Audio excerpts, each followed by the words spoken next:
오늘 본문에 세례 요한이라고 하는 사람이 나오게 됩니다. 여러분, 세례 요한은 참 위대한 인물이었습니다. 세례 요한에 대한 예수님의 평가가 어땠습니까? 오늘 본문 9절 마지막 부분에 보시면은 선지자보다 더 나은 자니라, 이렇게 요한에 대해서 높이 평가합니다. 11절에 보시면, 오늘 보면 11절에 보면 예수님께서 대단히 높은 평가를 해요. 여자가 낳은 자 중에 세례 요한보다 큰 이가 일어남이 없도다, 이렇게 말합니다. 그러니까 이 세상에 존재한 모든 사람들 중에 요한이 어떤 사람이라는 거예요? 최고 위대한 사람이다, 최고 큰 자다, 이렇게 평가를 내립니다. 대단한 평가지요. 사실 세례 요한 외에도 우리가 정말 위대한 인물이라고 생각하는 사람들이 얼마나 많아요. 그런데 적어도 예수님은, 하나님의 아들이신 예수님은 이 세례 요한이 선지자들보다 더 나을 뿐만 아니라 여자가 낳은 사람 중에서 세례 요한보다 큰 자가 없다고 말할 만큼 위대한 인물이었습니다. 정말 위대한 인물이었습니다. 이 카리스마가 대단한 사람이죠. 이 얼마나 카리스마가 강하냐 하면은, 그 당시 그 종교의 지도자들은 바리새인들이고, 그리고 정치의 지도자들은 사두개인들인데, 이 바리새인들과 사두개인들이 세례를 받으러 요한에게 나올 때, 광야에 나올 때, 그 사람들 대단한 사람들이거든요, 당시로 보면은. 그런데 그 사람들을 향해서 우리가 지난주에 나눴던 것처럼 뭐라고 욕을 해댔습니까? 이 독사의 자식들아, 이런 그 엄청난 욕, 참을 수 없는 욕을 해댈 만큼 카리스마가 강한 사람이에요. 그들이 꼼짝을 못해요. 바리새인과 사두개인들이 그런 치욕적인 욕을 듣고도 꼼짝을 못할 만큼 이 대단한 카리스마를 가지고 있는 사람이었고, 수많은 사람들이 그에게 나와서 세례를 받는 그런 사람이었습니다. 그런데요, 예수님께서 이 요한에 대해서 이렇게 참 위대한 인물이었다, 여자가 낳은 사람 중에서 요한보다 큰 이가 없다, 이렇게 말했던 가장 중요한 이유가 뭘까요? 그것은 우리 10절에 말하는 것처럼 내가 내 사자를 네 앞에 보내노니 그가 내 길을 내 앞에 준비하리라. 이 세상에 여자가 낳은 사람들 중에 예수님이 태어나실 때부터, 그리고 예수님이 활동하실 때부터 저 예수님의 길을 직접적으로 준비한 사람은 누구밖에 없습니까? 세례 요한밖에 없어요. 그러니까 우리는 어떤 사람이 그 큰 인물인가를 알려고 하면은, 큰 인물을 준비한 사람이 큰 인물인 거예요. 그러니까 제가 말을 좀 헷갈리게 했는데, 큰 분, 하나님의 아들 메시아를 직접적으로 준비했다면 그 인물이 가장 중요한 거예요. 그 인물이 중요한 게 아니라 그 인물이 준비하는 분의 위대함 때문에 위대해지는 것입니다. 여러분 믿습니까? 그런 거예요. 우리가 위대해지는 것은요, 이 세상에서 정말 누구도 범접할 수 없는 업적을 이루는 것이 위대해지는 것이 아니라, 하나님 혹은 하나님의 아들 혹은 성령님과 함께 일할 수 있다면 그 사람을 우리 주님은 어떻게 평가한다고요? 위대한 인물이다, 이렇게 평가하는 거예요.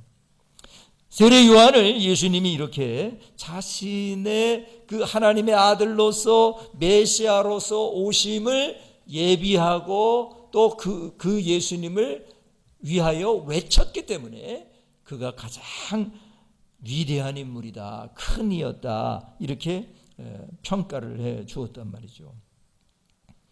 자, 그런데 세례 요한이 어떻게 예수님이 하나님의 아들이시고 또 이 세상에 오시는 구원자 메시아인 줄을 알았을까요? 그 영적인 능력이 밝아가지고, 영안이 밝아가지고 보았는가? 꼭 그것만은 아니에요. 세례 요한이 직접 이야기를 했죠. 내가 원래는 몰랐는데 하나님께서 사자를 보내주셔서 내게 미리 말씀해 주셨다고. 그 말씀이 뭐예요? 그 위에 성령이 비둘기같이 내리는 그분이 바로 하나님의 아들이시고 이 세상을 구원할 메시아이시다 하는 말씀을 나에게 주었기 때문에, 이렇게 예수께서 지나가시는 걸 보니까 그 위에 성령님이 임하시는 것을 내가 보았기 때문에 그분이 하나님의 아들이시고 그분이 메시아라는 것을 알게 되었습니다. 그래서 내가 그분을 하나님의 아들이라고 외친 것이지 내가 원래 알아서 그런 게 아닙니다 하고 이야기를 했었던 거죠. 그 믿음, 그 확신은요 너무나 강력했습니다. 이 세례 요한이 말이죠. 그러니까 누구도 범접할 수가 없었어요. 그리고 세례 요한은요 굉장히 정의감이 강한 사람이었어요. 그 불의한 것을 그냥 보고 넘어가는 사람이 아니에요. 아시잖아요. 그 바리새인과 사두개인들에게 이 독사의 자식들아 이렇게 말할 정도로 불의를 보면은 그냥 넘어갈 수 없는 정의감에 불타오르는 사람이었단 말이에요. 자, 그런데 여러분, 그가 흔들릴 수 있는 그런 사건이 하나 생깁니다. 그 사건이 뭐냐면은 그 당시 유대 지방의 왕이었던 헤롯이 결혼을 이상하게 합니다. 자기의 동생 빌립이 있었는데 이 빌립이 로마에 간 사이에 그 동생 빌립의 아내였던 헤로디아를 자기의 아내로 빼앗아 버립니다. 그리고 자기 동생은 로마에서 들어오지 못하도록 그 로마의 그 정치적인 술수를 써가지고 들어오지 못하도록 거기에 막아버리고 자기의 동생의 아내를 자기 아내로 취해버립니다. 그런데 그걸 보고 누군가가 이렇게 왕이시여, 그것은 하나님의 율법에 어긋나는 것입니다. 그것은 하나님 앞에 죄입니다. 그러니까 그것은 잘못한 것입니다. 누구 하나 말해야 되는데 그 말을 하게 되면 어떻게 됩니까? 그냥 죽는 겁니다. 그냥 죽는 거예요. 그러니까 아무도 그것이 잘못됐다는 말을 하지 못하고 있을 때 그것은 죄입니다. 그것은 잘못된 것입니다 하고 외치는 사람이 있었어요. 그 사람이 누구였다고요? 세례 요한이었어요. 그 말을 외치게 되니까 헤롯이 화가 났습니다. 그냥 보통 때 같았으면은요 그냥 죽여버렸을 거예요. 근데 그 사람이 요한이었기 때문에 헤롯 왕도 죽일 수가 없었어요. 죽일 수가 없으니까 어떻게 해요? 그냥 옥에만 가다 놓고 있었어요. 헤롯이 화가 났을 뿐만 아니라 사실은요 전설에 의하면요 이 동생 빌립의 아내 헤로디아가 이 여자가 아주 나쁜 여자였다는 거예요. 이 여자가 헤롯을 살살 꼬셔가지고 그렇게 했다는 거예요 원래. 그러니까 이 헤로디아가 더 나쁜 여자죠 사실은. 살살 꼬셔가지고 그런 거니까. 그러니까 누가 더 화가 났겠습니까? 헤로디아가 더 화가 난 거죠. 헤로디아가 더 화가 나니까 그냥 당장 죽이라고 하는데도 이 헤롯 왕이 요한이 얼마나 큰 인물인가를 알아요. 그래서 두려워합니다. 그래서 쉽게 죽이지 못하고 옥에 가두게 되었다 하는 거예요. 여러분, 이 요한 강력한 카리스마를 가지고 있고 예수님이 하나님의 아들이시고 메시아라고 하는 것을 이 세상 누구보다도 가장 먼저 알았고 그분에 대해서 처음으로 외쳤고 예수님이 그 활동을 할 수 있도록 길을 열어주었던 이 요한이 말이죠. 왕을 비판한 것으로 인하여 옥에 갇히게 됩니다. 2절을 우리 다 같이 한 목소리로 읽겠습니다. 요한이 옥에서 그리스도께서 하신 일을 듣고 제자들을 보내요. 그랬습니다. 요한이 5계에서 이 말이 굉장히 의미하는 바가 큽니다. 제자들을 보냈어요. 제자들을 보내가지고요, 이렇게 질문을 하도록 요청을 했습니다. 3절을 나같이 한 목소리로 읽겠습니다. 예수께 여짜오되 오실 그이가 당신이오니까 우리가 다른 일을 기다리오리까.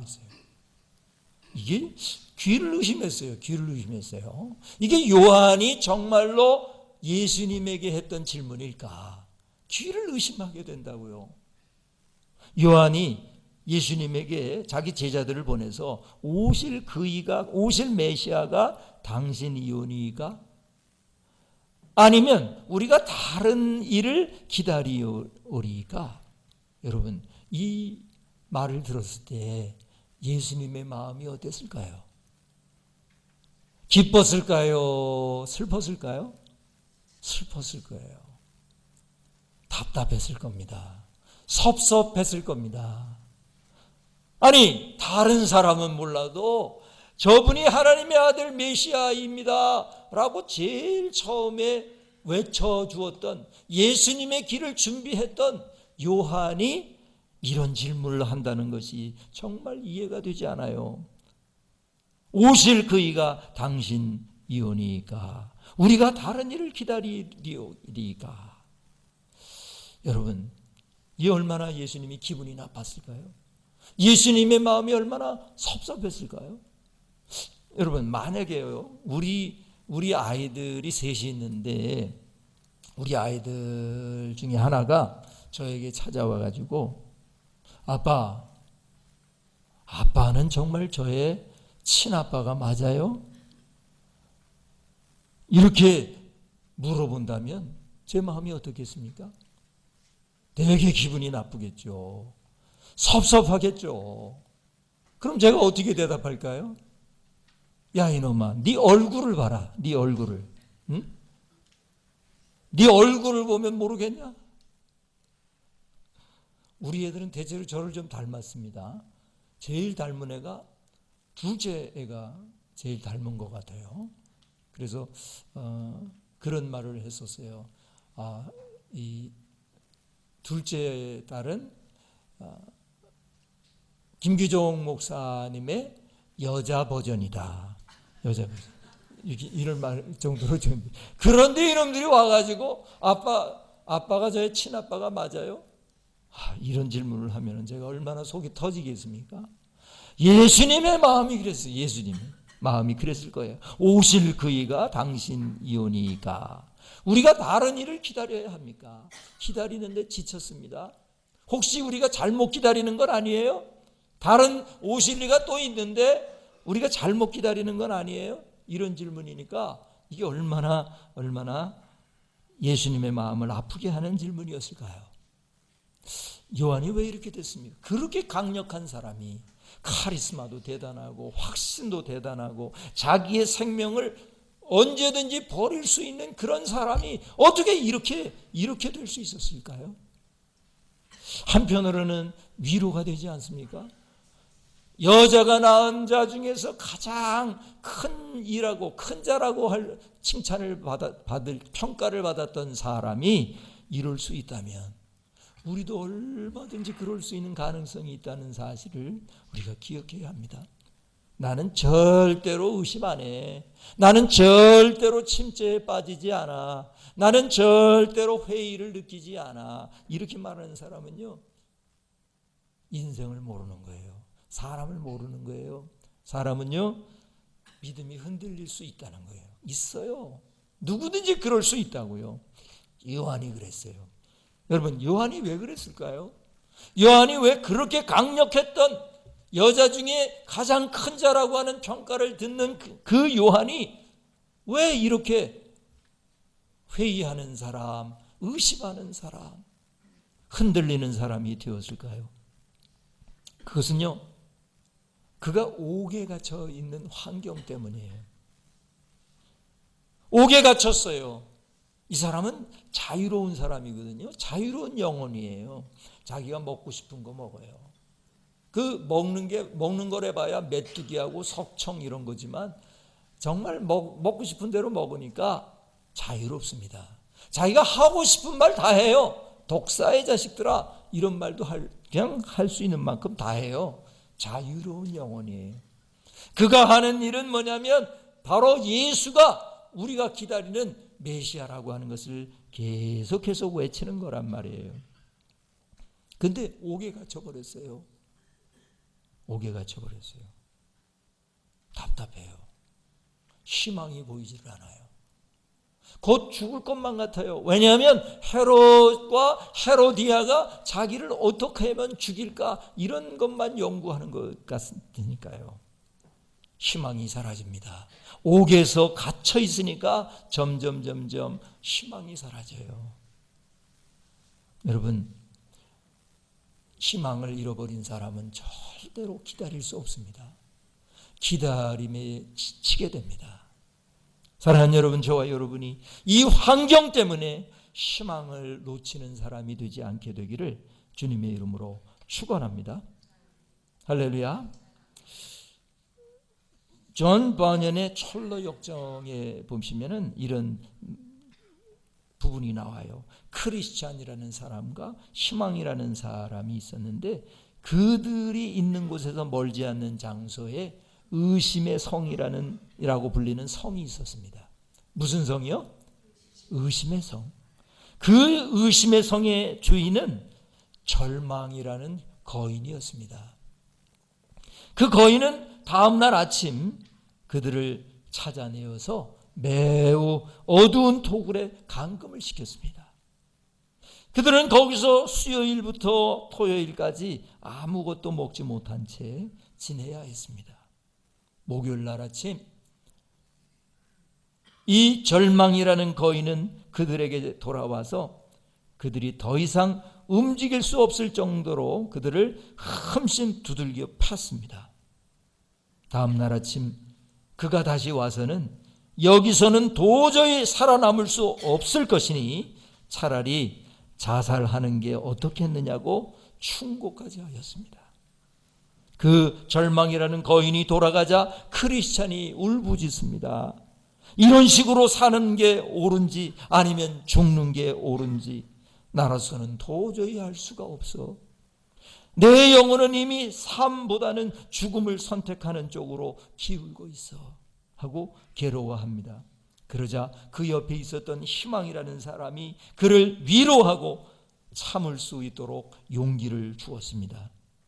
다음 날 그 절망이라는 거인은 그들을 성의 뒷마당으로 데려가서 그가 이미 해치워버린 사람들의 뼈와 해골들을 보여주었습니다. 그러나 그것도 아무 소용이 없게 되자 그 절망이라는 거인은 다시 그들을 매질을 하고 토굴에 집어넣었습니다. 토요일 밤이 깊어지자 크리스찬과 희망은 기도하기 시작했습니다. 그 기도는 다음날 아침이 주일날 아침이 밝을 때까지 계속되었습니다. 날이 밝아오기 직전에 크리스찬은 이렇게 외칩니다. 나는 얼마든지 자유롭게 걸어 다닐 수가 있는데 이런 토굴에 갇혀 있다니 그 절망이라고 하는 거인에게 붙잡혀서 이 토굴에 갇혀 있다니 얼마나 바보 같은 일인가. 내 마음속에는 약속이라고 하는 열쇠가 있지 않은가. 그것은 이 의심의 성에 있는 어떤 자물쇠도 다 열 수 있는 열쇠가 아닌가. 그는 깨닫게 됩니다. 그리고 그는 곧 그 열쇠로 문을 열었습니다. 문은 너무나 쉽게 열렸습니다. 그리고 크리스찬과 희망이라는 사람은 함께 그것을 빠져나가게 됩니다. 그리고 그들은 거리낌 없이 성 밖으로 걸어 나왔고 곧바로 왕궁을 향한 큰 길로 들어서게 되었습니다. 사랑하는 여러분, 우리 안에 의심이 들어오면, 우리 안에 절망이라고 하는 것이 들어오면 우리는 절망 가운데 그 토굴에 갇혀버리게 됩니다. 사랑하는 여러분, 그때 우리가 붙잡아야 하는 것이 뭡니까? 희망입니다. 희망을 붙잡아야 합니다. 약속에 대한 희망, 그 희망을 다시 한번 붙잡아야 그는 다시 회복될 수 있는 것입니다. 세례 요한도 마찬가지였어요. 옥에 갇혀 있고 보니까 언제 죽을지 모르는 그러한 상황 속에 빠져버리니까 희망이 사라집니다. 실망이 찾아옵니다. 절망이 찾아옵니다. 그렇게 되니까 내가 과연 그동안 예수님을 메시아로 보았던 것이 잘된 것인가? 아니면 또 다른 메시아를 기다려야 하는가? 이런 회의감이 들었다는 겁니다. 사랑하는 여러분, 항상 우리 가운데 의심이 찾아오고 우리 가운데 절망이 찾아올 때 여러분, 절망과 의심을 밀어낸다고 해서 나가는 게 아니에요. 말씀에 대한 믿음, 말씀에 대한 희망, 그것을 우리가 다시 한번 주장하고 찾게 될 때 절망은 사라지게 되는 것입니다. 실망은 사라지게 되는 것입니다. 다시 한번 주님의 말씀을 붙잡고 희망을, 소망을 회복하시게 되기를 주님의 이름으로 축원합니다. 할렐루야. 또한 이 세례 요한이 왜 이렇게 예수님을 의심하고 회의할 수가 있었을까요? 그것은 아마 그의 제자들 때문이었을 것입니다. 2절을 다시 한번 보시면 요한이 옥에서 그리스도께서 하신 일을 듣고 제자들을 보내요 그랬습니다. 여러분, 누구에게 이 그리스도께서 하신 일을 들었다는 것입니까? 제자들에게 들었죠. 면회온 제자들을 통해서 예수님이 지금 무슨 일을 하시는지 그런 이야기를 들었을 겁니다. 그런데 제자들이 올바로 들려줬을까요? 아마도 자기들이 가지고 있는 불만이나 이런 것을 섞어서 이야기했을 거예요. 제자들이 뭐라고 했겠어요? 선생님, 저분이 메시아라고 하면 선생님이 이 옥에 갇히는 게 이게 맞아요? 저분이 메시아라고 하면, 하나님의 아들이라고 하면 저 부도덕한 저 인간 같지 않은 저 헤롯 왕을 그대로 내버려 두는 게 이게 맞아요? 아니, 저분이 하나님의 아들이시고 메시아라고 하면, 우리가 기다리셨던 그분이 맞다고 하면 그분을 위하여 평생을 살았고 평생을 그 길을 준비했던 선생님을 이렇게 옥에 그대로 내버려 두는 게 맞아요? 아니, 좀 정이 있으시다면 한 번 정도는 와서 찾아와 봐야 되는 거 아니에요? 한 번 정도는 면회를 와봐야 되는 거 아니에요? 그런데 그분은 왜 한 번도 찾아오지 않는 것입니다. 아닌 것입니까? 그분은 왜 그대로 저 헤롯 왕을 내버려 두는 것입니까? 저를 처단하고 새로운 왕국을 세우실 수 있는 충분한 힘을 가지고 계실 텐데 왜 그냥 계시는 겁니까? 왜 평생을 그분을 위해서 일했던 선생님을 이렇게 옥에 그대로 내버려 두는 것입니까? 머지않아 지금 우리 선생님 돌아가시게 되는데 이게 말이 됩니까? 하는 이야기를 제자들이 와서 이야기를 합니다. 여러분, 옆에 누가 있느냐가 참 중요하다고요. 옆에 나에게 희망을 줄 수 있는 사람이 있는가? 아니면 내게 의심을 던져주고 내게 실망을 던져주고 내게 절망을 던져줄 그런 사람이 있는가가 내 운명을 바꾸어 놓을 수 있단 말이에요. 사랑하는 여러분, 여러분 옆에 누가 있습니까? 하나님의 말씀을 들려주고 여러분에게 희망을 가져다 줄 사람이 있습니까? 아니면 자꾸만 의심하게 되고 부정적인 생각을 하게 하는 그런 사람들이 여러분 가운데 있습니까? 누가 옆에 있는가? 이게 참 중요합니다. 저와 여러분에게 항상 희망을 주고 믿음을 줄 수 있는 긍정적인 생각을 할 수 있는 그런 사람들이 옆에 있게 되기를 주님의 이름으로 축원합니다. 할렐루야. 또한 이 요한이 왜 이렇게 이런 질문을 하는 사람이 될 수밖에 없었을까요? 그것은요, 요한이 약속의 말씀을 놓쳤기 때문이에요. 요한이 예수님이 하나님의 아들이라고 하는 것, 그걸 어떻게 알았다고요? 하나님이 주신 말씀 때문에 알았던 거예요. 무슨 신통력이 있어서 그런 게 아니에요. 말씀을 듣고 그 말씀대로 이루어지는 분이 예수님밖에 없기 때문에 예수님이 하나님의 아들이고 메시아라고 알게 되었고, 그 말씀을 붙잡고 지금까지 예수님이 우리를 구원하실 구원자라는 사실을 알았던 거예요. 근데 오개가 치게 되니까 그것이 흔들리기 시작합니다. 말씀이 흔들리기 시작합니다. 더군다나 이 그리스도께서 하신 일을 제자들을 통해서 들었음에도 불구하고 그 말씀을 잃어버리게 됩니다. 자, 그때 예수님께서 이렇게 흔들리고 있는, 잘못하면 실족하기 쉬운 세례 요한을 예수님이 그냥 내버려 두시지 않으세요. 예수님께서 대답하시기 시작합니다. 해결책을 주시기 시작합니다. 4절을 다 같이 한 목소리로 읽겠습니다. 예수께서 대답하여 이르시되 너희가 가서 듣고 보는 것을 요한에게 알리되. 5절, 맹인이 보며 못 걷는 사람이 걸으며 나병 환자가 깨끗함을 받으며 못 듣는 자가 들으며 죽은 자가 살아나며 가난한 자에게 복음이 전파된다 하라. 6절을 읽겠습니다. 누구든지 나로 말미암아 실족하지 아니하는 자는 복이 있도다 하시니라.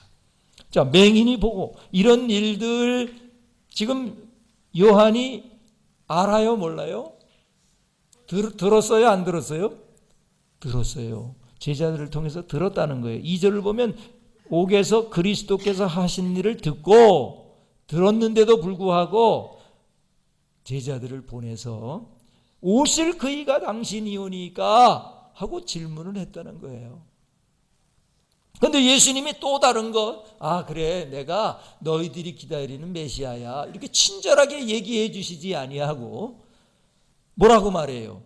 맹인이 보며 못 걷는 사람이 걸으며 나병한 자가 깨끗함을 받으며 못 듣는 자가 들으며 죽은 자가 살아나며 가난한 자에게 복음이 전파된다 하라.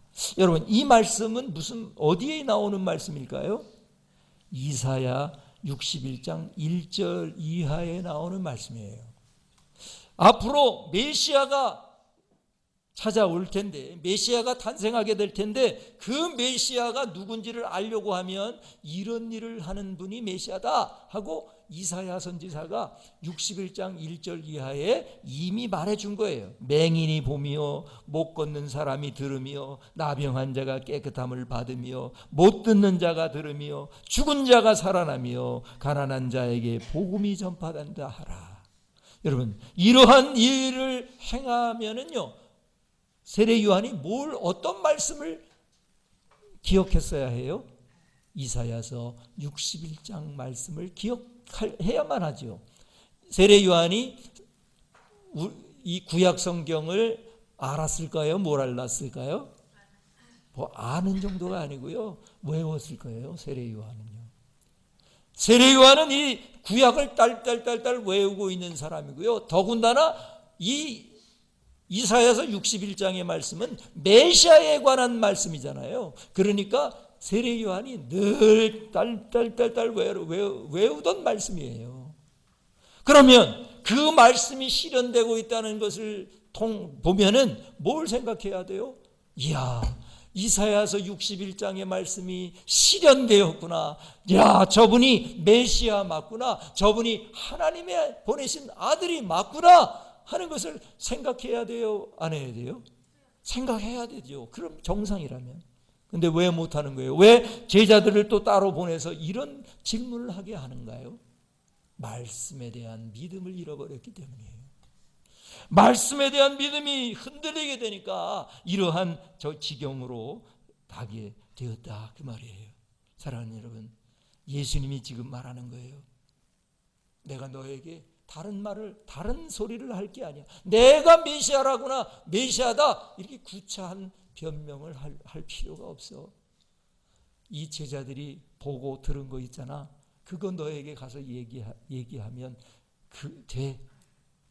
맹인이 보며 이건 사람이 할 수 있는 일이 아니죠. 못 걷는 사람이 걸으며 이거 사람이 할 수 있는 일이 아니에요. 나병 환자가 깨끗함을 받으며 이것도 사람이 할 수 있는 게 아니에요. 오직 하나님만이, 하나님의 아들만이 하실 수 있는 일이에요. 못 듣는 자가 들으며 이것도 마찬가지예요. 죽은 자가 살아나며 이게 어떻게 사람이 할 수 있는 일이에요. 오직 예수님만 할 수 있는 일이죠. 죽은 나사로를 예수님은 일으켜 세우셨잖아요. 살리셨잖아요. 그리고 가난한 자에게 복음을 전파한다. 복음이 전파된다. 이거 가서 전해. 이 말을 들을 때 요한이 어땠을까요? 얼마나 부끄러웠을까요? 주님 앞에 애통하며 기도하며 우리 주님, 하나님 죄송합니다. 제가 흔들렸습니다. 말씀을 믿지 않았습니다.